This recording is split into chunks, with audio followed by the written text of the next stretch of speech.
बहुत पुरानी बात है, एक राजा था।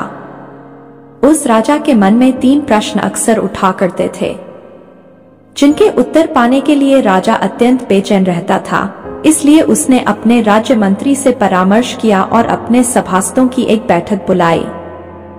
राजा ने उस सभा में अपने 3 प्रश्न सबके सम्मुख रखे। वे थे: 1.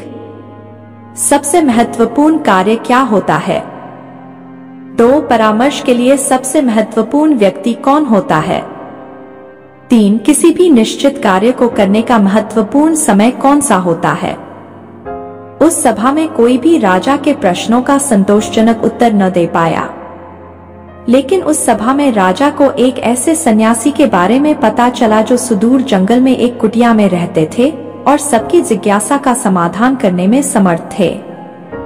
राजा भी साधारण वेश में अपने कुछ सैनिकों एवं गुप्तचरों को साथ लेकर चल दिया उस सन्यासी के दर्शनों के लिए। दिल में एक ही आस थी कि अब उसे अपने प्रश्नों के उत्तर अवश्य ही मिल जाएंगे। जब वे सब सन्यासी की कुटिया के समीप पहुंचे तो राजा ने अपने सभी सैनिकों एवं गुप्तचरों को कुटिया से दूर रहने का आदेश दिया और स्वयं अकेले ही आगे बढ़ने लगा। राजा ने देखा कि अपनी कुटिया के समीप ही सन्यासी खेत में कुदाल चला रहे हैं। कुछ ही क्षणों में उनकी दृष्टि राजा पर पड़ी। कुदाल चलाते चलाते ही उन्होंने राजा से उसके आने का कारण पूछा और राजा ने भी बड़े आदर से अपने वही 3 प्रश्न सन्यासी को निवेदित कर दिए। राजा अपने प्रश्नों के उत्तर की प्रतीक्षा करने लगा, लेकिन यह क्या?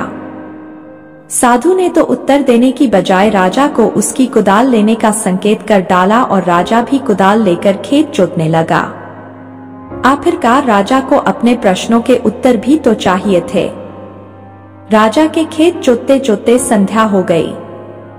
इतने में ही एक घायल व्यक्ति जो खून से लथपथ था, जिसके पेट से खून की धार बह रही थी, उस सन्यासी की शरण लेने आया।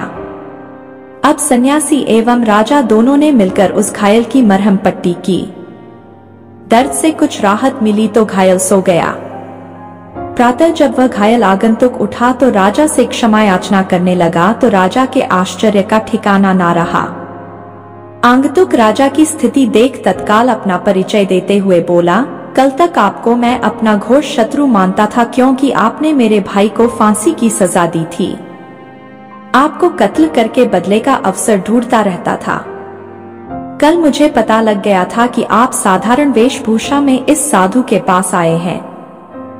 आपको मारने के उद्देश्य से मैं यहाँ आया था और एक झाड़ी के पीछे छिपकर बैठा था, लेकिन आपके गुप्तचर मुझे पहचान गए और घातक हथियारों से मुझे चोट पहुंचाई, लेकिन आपने अपना शत्रु होने के बावजूद भी मेरे प्राणों की रक्षा की।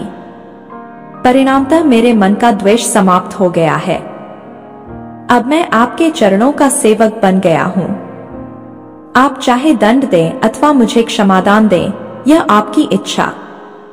घायल की बात सुनकर राजा स्तब्ध रह गया और मन ही मन इस अप्रत्याशित ईश्वरीय सहयोग के लिए प्रभु का धन्यवाद करने लगा। सन्यासी मुस्कुराया और राजा से कहने लगा, राजन, क्या अभी भी आपको अपने प्रश्नों का उत्तर नहीं मिला? राजा कुछ दुविधा में दिखाई दे रहा था, इसलिए सन्यासी ने ही बात आगे बढ़ाई। आपके पहले प्रश्न का उत्तर है, सबसे महत्वपूर्ण कार्य वही होता है जो हमारे सामने होता है। जैसे आपने मुझे खेत जोतने में सहयोग दिया। यदि आप मुझे सहानुभूति ना दिखाते तो आपके जीवन की रक्षा ना हो पाती। आपका दूसरा प्रश्न था कि परामर्श के लिए कौन महत्वपूर्ण होता है, जिसका उत्तर आपको स्वयं ही मिल चुका है कि जो व्यक्ति हमारे पास उपस्थित होता है उसी से परामर्श मायने रखता है। जैसे उस घायल व्यक्ति को सहायता की आवश्यकता थी जिसके प्राण आपने बचाए, इस तरह आपका शत्रु भी आपका मित्र बन गया। तीसरे प्रश्न का उत्तर यही है कि किसी भी निश्चित कार्य को करने का महत्वपूर्ण समय होता है, अभी। दोस्तों, इस कहानी से हमें यह सीख मिलती है कि वर्तमान के महत्व को कभी भी नहीं भूलना चाहिए। भविष्य की चिंता में वर्तमान यदि बिगड़ गया तो हम हाथ ही मलते रह जाएंगे।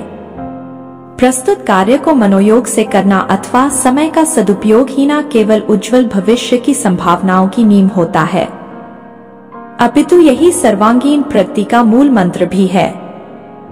दोस्तों, कहानी अच्छी लगी है तो इस वीडियो को लाइक करें और ऐसी ही कहानियां सुनने के लिए हमारे चैनल को भी सब्सक्राइब करें।